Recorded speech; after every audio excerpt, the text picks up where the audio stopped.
I don't remember a time Yu-Gi-Oh's had as much product releasing in a short period of time as we have this year, but perhaps I'm just cloudy on the memory.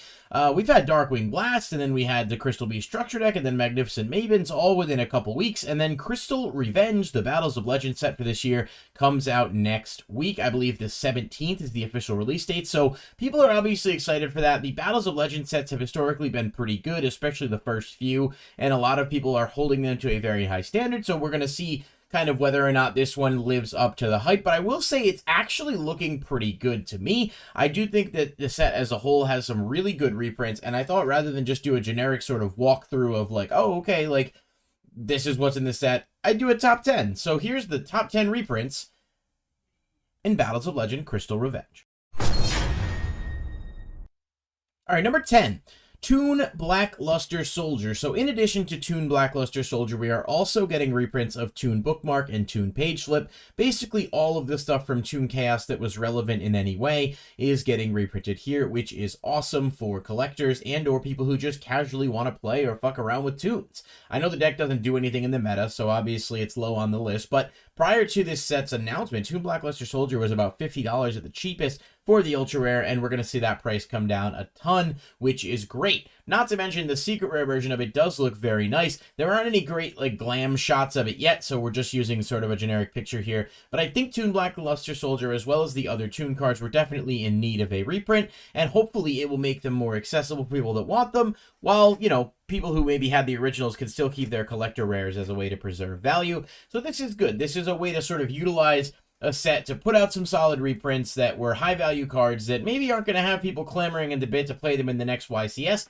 but will definitely have some attention. And the casual player, you know, people are big fans of Toons. It's been said many times that just because people play casual doesn't mean that they don't want to spend money. And I think over time you could see some of these Toon cards age relatively well, especially with how nice they look in secret. Number 9, Borreload Savage Dragon. This card has been expensive for a while now after dipping once it got its initial reprint, but it's gone about 2 years without one, and Dragon Link has definitely had its share of meta dominance, meaning people were going after this card in pretty much any strategy that was playing dragons and or synchros. With Halki Fibrax getting banned, it's seen a bit less play, but it's still quite an expensive card for what it is, and has never really seen an accessible reprint. This time, it's in a regular set that you can crack open, and it does not appear to be short printed, so we'll have to wait on a bit more details for that. But seeing this card, which was around 25 prior to this announcement, it'll likely drop probably to somewhere around 10, 15, if not more, and people will have a chance to pick this up. I think Borreload Savage Dragon will always be a solid card over time, even if it does wave in and out of formats, and that's going to bode well for its future.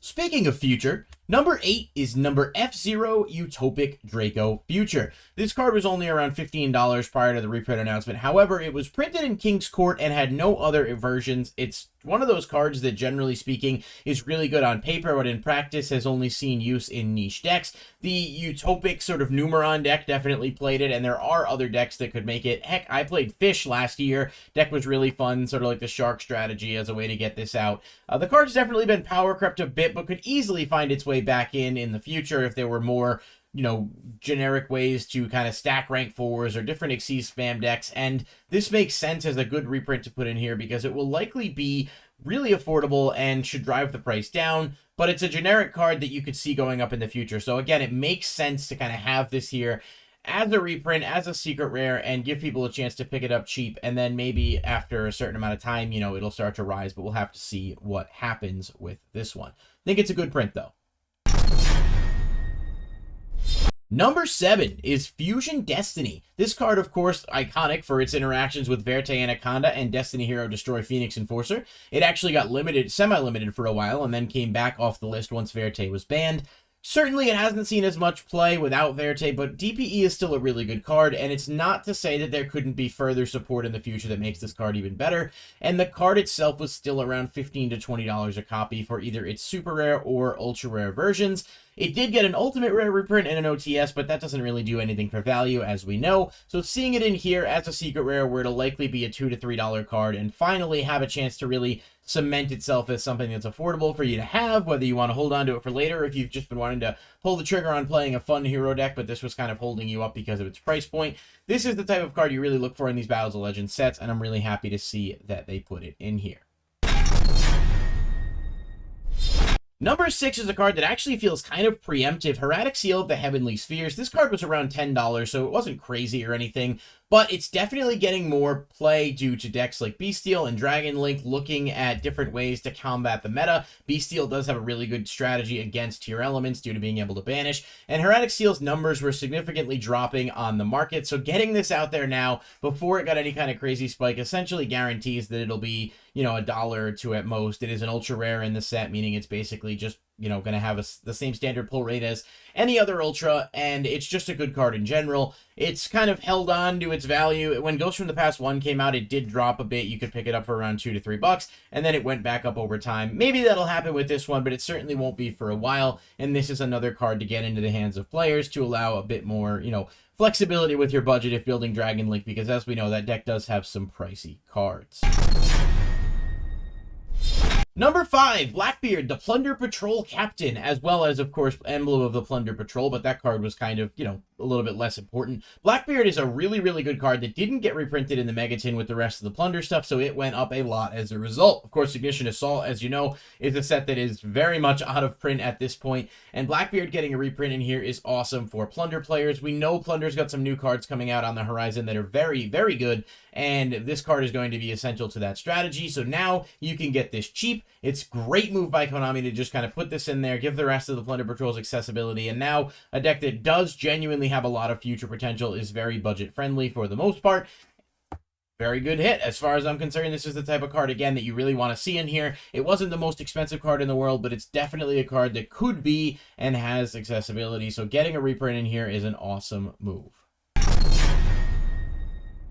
Number 4, Selene, Queen of the Master Magicians. This card from Dual Overload is one of the, generic extra link pack cards that has just been insanely good over time. In Sky Striker, it was essentially a 1-card access code, borderline win condition for the deck as a whole. But if you read the card, you can see it's very, very good generic spellcaster support. And like many things in Dual Overload, it had spiked significantly, reaching a price of almost $50, probably closer to $45. But this was not attainable. Dual Overload came out during the pandemic. Once it was off shelves, and most of those cards just became harder and harder to get. Selene, as a secret rare, not only looks really nice, but is just a much-needed reprint for a card that has potential all the time. We're always getting new spellcaster cards. There's certainly decks that exist now, especially, Endymion, Spellcaster, Pendulum decks and such, but just in general, what this card does for that strategy and what it can do for you in terms of deck building is really, really good. And so now that this card's price should drop a bunch, I do think this is going to be a card that people are going to be looking at to pick up, and hopefully it will be cheap. I can't imagine it being anything more than $10 unless, it starts to rise over time, but Selene is a home run reprint in my opinion. Number 3 is Chaos Space. This card is insanely good. We've known that since it got printed. It has seen play from time to time. Then the mini dragons got hit and it saw a bit less play, but certainly came back in Dragon Link. This card is insanely good, and regardless of where you feel about its positioning on the list, it is really nice to see it getting a reprint. Toon Chaos has been out 2 years almost since it came out now, and those cards were not easy to get. Chaos Space had been rising over time, almost $20 a piece, I think, for the regular super rare, but now it not only gets a reprint, it gets a beautiful secret rare upgrade, which means you're going to have more options. People are going to be wanting to move their supers. It'll drive the price down, and people will have the opportunity to really get some, maximize what they can do with this card. Chaos Space is a huge reprint. It's a very good mid-level card that I think will hold value over time, and honestly, the secret rare could end up going up a lot over time. We saw it with Brilliant Fusion with an old Battles of Legends set and some others, so I would get your Chaos Spaces once the set comes out, but just, wait around a little bit. Sometimes, as we've seen with the Magnificent Mavens cards, pre-orders end up being a lot higher. Other times, they'd be a lot lower. This is definitely going to be a card you're going to want to pick up, though, if you have any interest in playing Dragon Link or other Chaos strategies, and the secret rare looks really, really nice if you don't want to shell out the big bucks for the collector.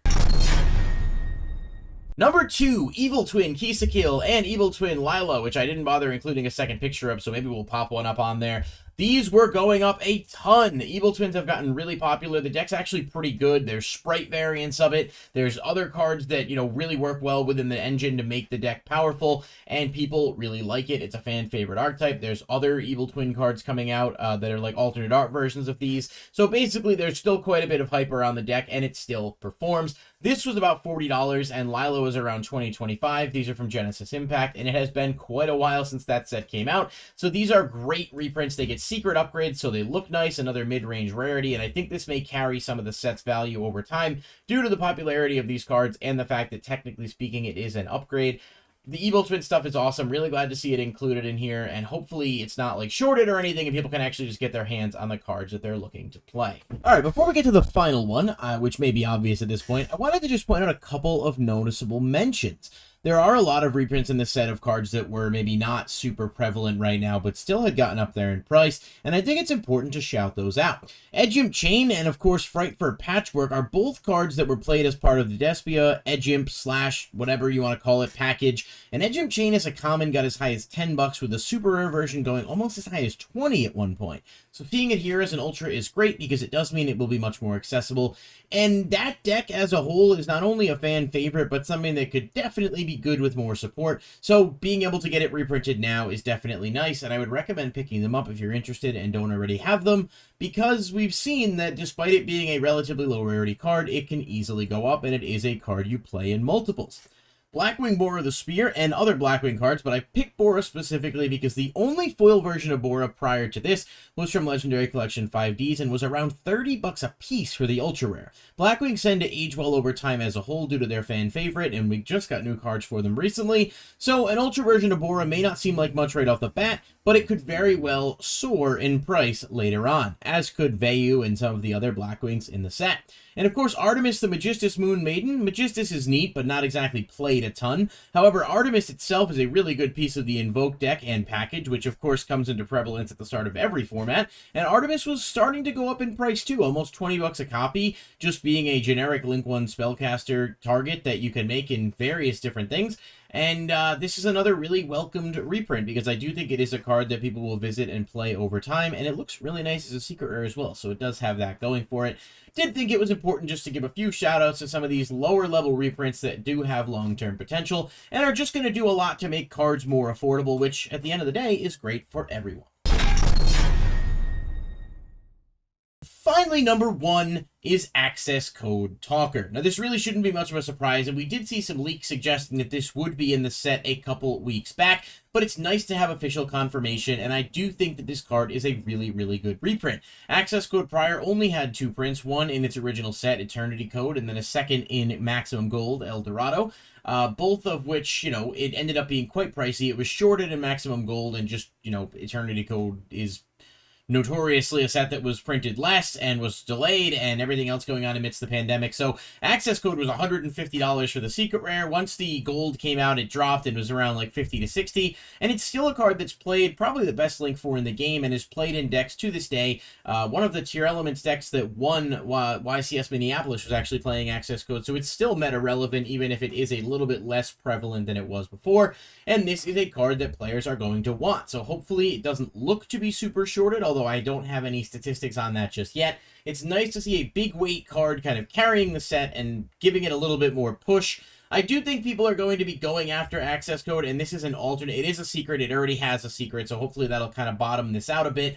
Although we saw the similar tactics with Brothers of Legend Forbidden Droplet didn't really drop all that much until it got another print. So we'll have to wait and see, but I do think Access Code is a great reprint and good value for the set as a whole, so it would definitely have to take my number 1 spot. That's going to do it for this video on the top 10 reprints in Battles of Legend Crystal Revenge. Let me know what you guys think in the comments down below. If you're not subscribed to the channel already, please hit the like button and subscribe. Click that bell icon to stay notified whenever new videos are posted, and I will catch you in the next one.